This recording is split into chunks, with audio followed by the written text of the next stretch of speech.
जम्मू कश्मीर के पहलगाम में 22 अप्रैल को हुए हमले में 26 पर्यटकों की जान चली गई थी। इस अमानवीय हमले के बाद कश्मीर में रह रहे मुसलमानों ने इस घटना का खुलकर विरोध किया और अलग अलग जगहों पर कैंडल मार्च निकाले। अब AIMIM चीफ असदुद्दीन ओवैसी ने कश्मीरी मुसलमानों का समर्थन किया है और कहा है कि प्रधानमंत्री नरेंद्र मोदी और गृह मंत्री अमित शाह के पास कश्मीरी मुसलमानों को अपनाने का ये एक सही समय है। मीडिया रिपोर्ट्स के मुताबिक ओवैसी ने कहा, कश्मीरी मुसलमानों ने पहलगाम हमले की खुलकर निंदा की है। वास्तव में ये सरकार, प्रधानमंत्री मोदी और गृह मंत्री अमित शाह के लिए एक खास अवसर है।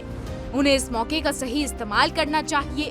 पाकिस्तान का विरोध करना जरूरी है, लेकिन कश्मीरियों को भी अपनाना चाहिए। ओवैसी ने जोर देकर कहा कि कश्मीरियों को उनके संवैधानिक अधिकार मिलने चाहिए।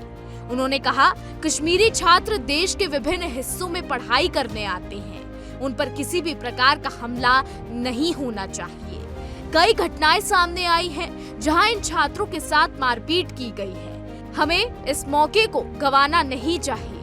उन्होंने सरकार से अपील की कि कश्मीरियों को उनके हाल पर ना छोड़ा जाए। AIMIM चीफ ने ये भी कहा, जब देश का सवाल आएगा तो हम हमेशा सरकार के साथ रहेंगे।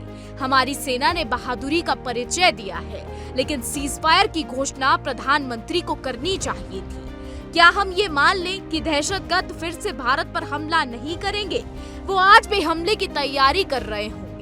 जब देश के प्रधानमंत्री नरेंद्र मोदी हैं, तो फिर डोनाल्ड ट्रंप ने सीजफायर का ऐलान क्यों किया? असदुद्दीन ओवैसी ने कर्नल सोफिया कुरैशी पर मंत्री विजय शाह के विवादित बयान की भी कड़ी निंदा की। उन्होंने कहा कि बीजेपी सरकार को उन्हें मंत्रिमंडल से हटाना चाहिए और उनके खिलाफ कानूनी कार्रवाई कर उन्हें जेल भेजना चाहिए।